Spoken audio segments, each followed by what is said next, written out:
Aladdin হতাশ ভাবে রাজধানী পরিত্যাগ করিয়া একটি পথ ধরিয়া একদিকে চলিতে লাগিল। চলিতে চলিতে সন্ধ্যাকালে একটি নদী তীরে আসিল। নদী তীরে বসিয়া সে ভাবিতে লাগিল, এখন কোথায় যাই, কোথায় আমার অপহৃত প্রাসাদের অনুসন্ধান করি। পৃথিবীর কোন অংশে আমার প্রিয়তমাকে লুকাইয়া রাখিয়াছে তাহা কিরূপে জানিতে পারিব। বিপুলা বসুন্ধরা, চতুর্দিকে দুর্ভেদ্য বাধা। আমার সময় 40 দিন মাত্র, তাহারও কয়েকদিন অতিবাহিত হইয়া গেল। আমার আশা যে পূর্ণ হইবে তাহার কোন সম্ভাবনা দেখিতেছি না।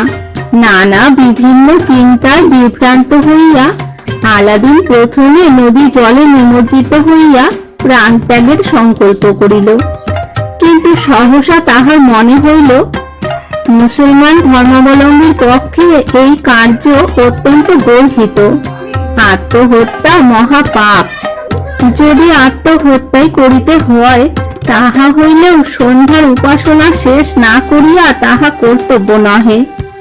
উপাসনা করিবার অভিপ্রায়ে আলাদিন নদী জলে হস্তপদ ধৌত করিতে গেল, কিন্তু জল সেখানে গভীর, তীরভূমি হইতে তাহা হাতে পাওয়া যায় না। আলাদিন নত মস্তকে যেমন জল স্পর্শ করিবার জন্য হাত বাড়াইল, অমনি পড়িয়া গেল। কিন্তু জলের অব্যবহিত উপরে একখণ্ড প্রস্তর ছিল। জলের মধ্যে না পড়িয়া সে সেই প্রস্তর খণ্ডের উপর পড়িল। তাহার অঙ্গুলিতে তখনও জাদুকর প্রদত্ত অঙ্গুলিটি ছিল। তাহার কথা আলাদিন সম্পূর্ণরূপে বিস্মৃত হইয়াছিল। কিন্তু শিলাখণ্ডে অঙ্গুলীয়টি ঘর্ষিত হইবা মাত্র এক ভীষণ দৈত্য তাহার সম্মুখে উপস্থিত হইয়া বলিল, আমি অঙ্গুরীর দাস। যে ব্যক্তির অঙ্গুরী আছে আমি তাহার দাস। আমাকে তুমি কি করিতে বলিবে বলো, আমি তোমার আদেশ পালন করিব। আলাদিন সহসা যেন অনন্ত সমুদ্রে হাবুডুবু খাইতে খাইতে কূলে পদার্পণ করিল। আগ্রহ ভরে বলিল, দৈত্যরাজ, একবার তুমি আমার প্রাণ রক্ষা করিয়াছ, দ্বিতীয়বার আমার প্রাণ রক্ষা করো। আমার প্রাসাদ কোথায় তাহা বলো, আর তাহা যেখানে ছিল সেখানে আনিয়া দাও। দৈত্য বলিল, তুমি আমাকে যাহা করিতে বলিতেছ আমার পক্ষে তাহা অসাধ্য। আমি অঙ্গুরীর দাস, প্রদীপের দাস ভিন্ন অন্য কাহারও ইহা সাধ্য হইবে না। আলাদিন বলিল, যদি তাহাই হয় তবে যেখানে সেই প্রাসাদ আছে আমাকে সেই স্থানে লইয়া চলো। আমাকে রাজকন্যা বদরুল বদরের বাতায়নের নিম্নে রাখিয়া এসো। আলাদিন এই কথা বলিবা মাত্র দৈত্য আলাদিনকে স্কন্ধে লইয়া শূন্য ভরে লইয়া চলিল এবং চক্ষুর নিমেষে তাহাকে আফ্রিকা দেশে উপস্থিত করিল। আফ্রিকার একটি প্রকাণ্ড নগরের সন্নিকটে একটি প্রান্তরের মধ্যে আলাদিনের প্রাসাদ সন্নিবিষ্ট ছিল। আলাদিনকে সেই প্রাসাদের বাতায়নের নিম্নে সংস্থাপন করিয়া দৈত্য মুহূর্ত মধ্যে অদৃশ্য হইল। তখন রাত্রি, তথাপি সেই নৈশ অন্ধকারের মধ্যে আলাদিন তাহার প্রাসাদ ও রাজকন্যার কক্ষটি অনায়াসে চিনিতে পারিল। কিন্তু রাত্রি তখন গভীর হইয়াছিল। তত রাত্রে কিছুই করা যাইতে পারে না বুঝিয়া আলাদিন কিছু দূরে একটি বৃক্ষ মূলে গিয়া উপবেশন করিল। আজ তাহার দুশ্চিন্তা অনেক পরিমাণে দূর হইয়াছিল। 5-6 দিন তাহার নয়নে নিদ্রা ছিল না। পথশ্রম যথেষ্ট হইয়াছিল। শ্রান্তি ভরে ও নিদ্রা ঘোরে তাহার দেহ ও নয়ন ভাঙিয়া পড়িতেছিল। আলাদিন নানা কথা ভাবিতে ভাবিতে সেই অনাবৃত প্রান্তরে বৃক্ষ মূলে নিদ্রিত হইয়া পড়িল। পরদিন প্রভাতে সূর্যোদয় হইলে আলাদিন বিহঙ্গ কলকাকলি শব্দে জাগিয়া উঠিল। আলাদিন প্রাসাদের দিকে দৃষ্টিপাত করিতেই তাহার হৃদয়ের আনন্দ ধারা উথলিয়া উঠিল। সে বুঝিল আবার তাহা সে লাভ করিতে পারিবে। আবার রাজকন্যাকে বক্ষে ধারণ করিয়া সুখী হইবে। আলাদিন ধীরে ধীরে ভূমিশয্যা পরিত্যাগ করিয়া রাজকন্যার কক্ষের বাতায়ন সম্মুখে গিয়া দাঁড়াইল। সে ভাবিল, রাজকন্যা শয্যা ত্যাগ করিয়া একবার বাতায়ন সন্নিকটে আসিয়া দাঁড়াইলেই তাহাকে দেখিতে পাইবেন। আলাদিন এতক্ষণে স্পষ্ট বুঝিতে পারিল, মৃগয়া যাত্রাকালে গৃহে প্রদীপটি রাখিয়া যাওয়াতেই এই নিদারুণ দুর্ঘটনা ঘটিয়াছে। কেহ প্রদীপটি কোনো কৌশলে হস্তগত করিয়াই তাহার এই সর্বনাশ করিয়াছে। কিন্তু কাহার দ্বারা তাহার এই সর্বনাশ সাধিত হইয়াছে আলাদিন তাহা বুঝিতে পারিল না। একটু বেলা হইলে রাজকন্যা শয্যা ত্যাগ করিলেন। রাজকন্যার দাসীগণ বাতায়ন সন্নিকটে আসিয়া বাতায়ন দ্বার মুক্ত করিতেই নিচে অদূরে আলাদিনকে দেখিতে পাইল।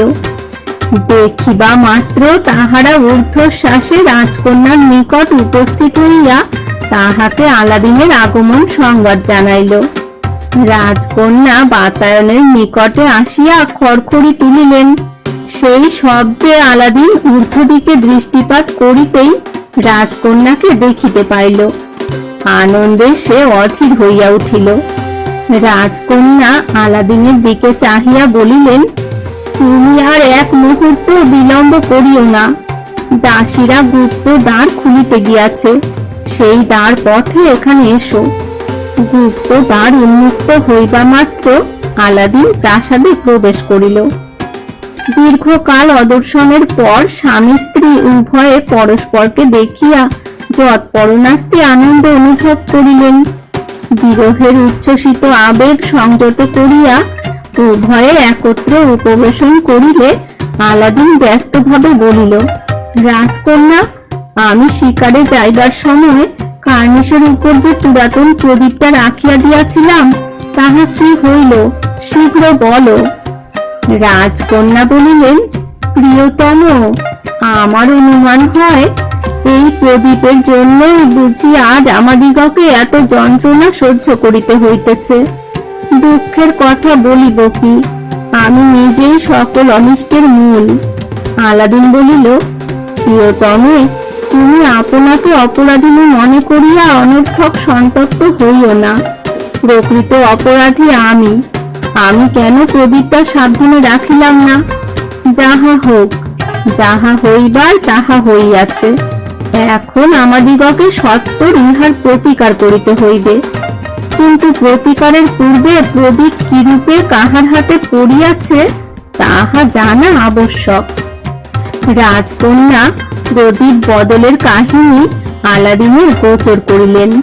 তাহার পর দিন নিদ্রা ভঙ্গে সহসা সম্পূর্ণ অপরিচিত রাজ্যে প্রাসাদটি সংস্থাপিত দেখিয়া তাহার মনে কি প্রকার ভয় ও বিস্ময়ের সঞ্চার হইয়াছিল তাহা বলিলেন। রাজকন্যার সকল কথা শুনিয়া আলাদিন বুঝিতে পারিল, দুরাত্মা জাদুকর এই প্রাসাদটিকে দৈত্যের সহায়তায় তাহার স্বদেশ আফ্রিকায় আনিয়া ফেলিয়াছে। আলাদিন বলিল, রাজকন্যা, এই জাদুকর অতি ভয়ঙ্কর লোক। সে যে আমাদের এই সর্বনাশ সাধন করিয়াছে তাহা স্পষ্ট বুঝিতে পারিতেছি। সে কিরূপে এই প্রদীপের সন্ধান পাইল তাহা আমি তোমাকে পরে বলিব। আপাতত সেই দুর্বৃত্ত প্রদীপটা কোথায় রাখিয়াছে তাহা আমার জানা আবশ্যক। এ সম্বন্ধে তুমি কিছু বলিতে পারো কি? রাজকন্যা বলিলেন, আমি জানি সে সর্বদা এই প্রদীপ নিজের নিকটে বুকের কাছে জামার মধ্যে অতি সাবধানে রাখে, কখনো তাহা ছাড়িয়া থাকে না। একদিন সে তাহার জয় চিহ্ন স্বরূপ এই প্রদীপ বুকের জামার ভিতর হইতে বাহির করিয়া আমাকে দেখাইয়াছিল। তাহার পর আবার সে তাহা বুকের কাছে রাখিল দেখিয়াছি। আলাদিন রাজকন্যাকে জিজ্ঞাসা করিল, প্রিয়তমে, তুমি আমার কথায় অসন্তুষ্ট হইও না। আমি তোমাকে একটি অত্যন্ত গুরুতর কথা জিজ্ঞাসা করিব। আমার বিশেষ অনুরোধ, এই নরপিশাচ তোমাকে হস্তগত করিয়া এ পর্যন্ত তোমার সহিত কিরূপ ব্যবহার করিয়াছে খুলিয়া বলো। রাজকন্যা বলিলেন, আমাকে এখানে আনিয়া পর্যন্ত সেই জাদুকর প্রত্যহ একবার মাত্র আমার সঙ্গে সাক্ষাৎ করে, কিন্তু আমি তাহার প্রতি অত্যন্ত ঘৃণা প্রকাশ করায় বোধ করি সে আর আমার সঙ্গে সাক্ষাতে অধিক উৎসাহ প্রকাশ করিতে সাহসী হয় নাই। সে আমাকে তোমার প্রতি বিশ্বাসঘাতিনী হইয়া তাহার উপপত্নী হইবার জন্য পুনঃ পুনঃ অনুরোধ করিতেছে। সে আমাকে বুঝাইবার চেষ্টা করিতেছে যে আমি আর কখনো তোমার সাক্ষাৎ পাইব না। আমার পিতার আদেশে তোমার প্রাণদণ্ড হইয়াছে। সে তোমাকে অকৃতজ্ঞ, বিশ্বাসঘাতক প্রভৃতি নানা প্রকার অন্যায় সম্বোধন করে। তোমার যাহা কিছু সুখ সৌভাগ্য তাহার কারণে সে আরো যে কত ইতর জনচিত গালি তোমার উদ্দেশ্যে প্রয়োগ করে তাহা আমি মুখে আনিতে পারি না। সে আমাকে নানা প্রকার যন্ত্রণা দিবার ভয় দেখাইতেছে, বলিয়াছে যদি আমি সহজে তাহার প্রতি অনুরাগিনী না হই তবে সে অগত্যা আমার প্রতি বল প্রয়োগ করিবে। যাহা হোক, এতদিন পরে তোমাকে দেখিয়া আমি মৃতদেহে প্রাণ পাইলাম। আমার সকল ভয়, সকল উদ্বেগ দূর হইল। আলাদিন বলিল, রাজকন্যা, আমি তোমাকে এই শত্রুর কবল হইতে যে উদ্ধার করিতে পারিব তাহাতে বিন্দুমাত্র সন্দেহ নাই, কিন্তু এজন্য আমাকে বিশেষ চেষ্টা করিতে হইবে। আমি এখন একবার নগরে যাইব, মধ্যাহ্নকালে আবার ফিরিয়া আসিব। কি উপায়ে কার্যোদ্ধার করিব তাহা স্থির করিয়া পরে তোমাকে বলিতেছি। তবে এখন এইমাত্র বলি, যদি পরে তুমি আমাকে এখানে ছদ্মবেশে উপস্থিত হইতে দেখো তাহা হইলে বিন্দুমাত্র বিস্মিত হইও না। তুমি দাসীগণকে বলিয়া রাখিবে যে গুপ্ত দ্বারে আমি আঘাত করিবা মাত্র যেন তাহারা দ্বার খুলিয়া দেয়। রাজকন্যা আলাদিনের প্রস্তাবে সম্মতি জ্ঞাপন করিলেন। আলাদিন প্রাসাদ পরিত্যাগ করিয়া পথে আসিয়া উপস্থিত হইল। দেখিল অদূরে একজন কৃষক যাইতেছে। আলাদিন দ্রুত পদে তাহার নিকটে উপস্থিত হইল। সে পথিককে একটি গুল্মের অন্তরালে লইয়া গিয়া তাহাকে কিছু পুরস্কার প্রদান করিয়া তাহার সহিত নিজের পরিচ্ছদ পরিবর্তন করিল। আলাদিন কৃষকের পরিচ্ছদ ধারণ করিয়া নানা পথে ঘুরিতে ঘুরিতে বাজারের মধ্যে আসিয়া পড়িল এবং এক ঔষধ বিক্রেতার দোকানে উপস্থিত হইয়া দোকানের অধিকারীকে এক প্রকার গুড়ার নাম বলিয়া তাহা তাহার দোকানে আছে কিনা জিজ্ঞাসা করিল। দোকানি আলাদিনের পরিচ্ছদ দেখিয়াই বুঝিল লোকটা বড় গরিব, সুতরাং সে বলিল, হ্যাঁ, গুড়া আছে বটে, কিন্তু তুমি কি তাহা কিনিতে পারিবে? তোমার যে এত পয়সা আছে তাহা তো দেখিয়া বোধ হইতেছে না। আলাদিন তাহার মুদ্রাপূর্ণ থলি দোকানদারকে দেখাইল এবং একটি স্বর্ণ মুদ্রা দিয়া অর্ধভরি গুড়া ক্রয় করিল। অনন্তর আলাদিন গুপ্ত দ্বার পথে তাহার প্রাসাদে প্রত্যাগমন করিল। রাজকন্যার কক্ষে উপস্থিত হইয়া তাহাকে বলিল, রাজকন্যা, আমি এখন তোমাকে যে পরামর্শ দিব তদনুসারে কার্য করা তোমার পক্ষে কিঞ্চিত কষ্টকর হইলেও বোধ করি উদ্ধার লাভের আশায় তুমি সেই উপদেশ পালন করিতে কুণ্ঠিত হইবে না। আমাদের স্বদেশে প্রত্যাগমনের ইহা ভিন্ন কোনো আশা নাই, তাহা মনে রাখিবে। আমার পরামর্শ এই যে তুমি আজ তোমার সর্বোৎকৃষ্ট বেশভূষায় সুসজ্জিত হইবে।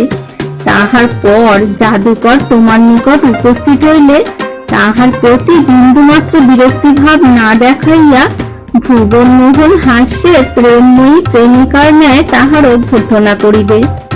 তুমি তাহার সহিত কথাবার্তায় তাহাকে বুঝিতে দিবে যে তুমি সম্পূর্ণরূপে আমার আশা ত্যাগ করিয়াছ।